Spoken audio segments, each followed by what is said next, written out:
Developing insulin that patients can ingest remains a scientific challenge because insulin can be degraded in the stomach by acids and enzymes before it's used in the body, Mitragotri said. In other words, insulin has to survive the hostile environment of your digestive system. Even if some insulin makes it into the intestine, it cannot cross the intestinal wall, since the wall is designed to prevent the transport of proteins, Mitragotri said. The mucus layer present on the wall of the intestine also makes transport of insulin from the intestine into the bloodstream very challenging, he said.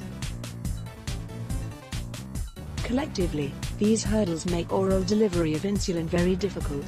The science behind insulin you can swallow. Mitragotri was senior author of a study published Monday in the Proceedings of the National Academy of Sciences that described how a new liquid formulation of insulin inside an enterically coated capsule was capable of lowering blood glucose levels in rats. Enterically coated means the coating can be dissolved only in the body's small intestine. For the study, researchers gave 6 non-diabetic male rats an oral insulin capsule and 3 non-diabetic male rats traditional injections of insulin. The researchers found that blood glucose levels rapidly dropped 38% in the rats given capsules within 2 hours and slowly but steadily continued to fall, dropping 45% by 10 hours. In comparison, blood glucose levels sharply dropped 49% within 1 hour in the rats given injections. Levels then rose, which is a typical response in non-diabetic rats, before continuing to decrease in a typical pattern. Oral delivery of insulin has been challenging. The study demonstrates a new technology to overcome these challenges, Mitragotri said. The next step is to perform longer-term safety studies and efficacy testing in larger animals, he said. These studies will provide the necessary information to support human clinical testing, which we hope will begin in 3 to 5 years. That study was just the latest to experiment with creating an insulin pill. Many others do involve testing in humans. Last month, Oraimed Pharmaceuticals launched its largest and most advanced clinical trial of its own oral insulin pill, under the direction of the U.S. Food and Drug Administration. The trial involves 240 patients with type 2 diabetes.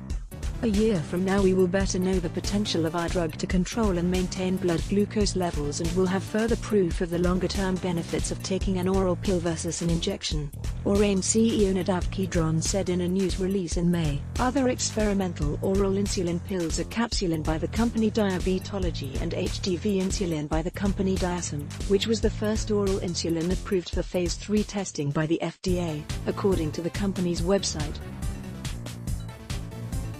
Insulin you can swallow also has been studied as a possible way to either hold off or prevent the development of type 1 diabetes, but this approach has been found to be ineffective in human clinical studies. In a separate study published in the journal JAMA in November, researchers examined whether a type of oral insulin capsule can delay or prevent the development of type 1 diabetes in the relatives of patients with the disease, who are therefore themselves at a higher risk of developing it, over a 2.7-year period. That study involved 560 people, some of whom were given an insulin capsule and others who were given a placebo pill. Though some participants given the insulin capsule had a longer time before being diagnosed with diabetes, overall, these findings do not support oral insulin as used in this study for diabetes prevention, the researchers wrote. Many questions remain. The future of insulin therapy is among the research topics on the agenda at the annual scientific conference of the American Diabetes Association this week in Florida. Research on the oral administration of insulin dates back decades. One study published in the journal Diabetes in 1988 involved administering nanocapsules of insulin to rats. It found that the capsules preserved the therapeutic effect of insulin when administered. Still, more research is needed to better understand the possible risks that could come with insulin pills. In general, insulin therapy causes changes in blood sugar, so symptoms of low and high blood sugar could emerge, as seen with insulin injections. Some studies suggest that use of insulin might be linked with increased risk of cancer, but of course more research is also needed to determine whether such a relationship could emerge with the use of insulin pills. These pills are far from proven, but they are staking a claim as a possible new avenue for diabetes care.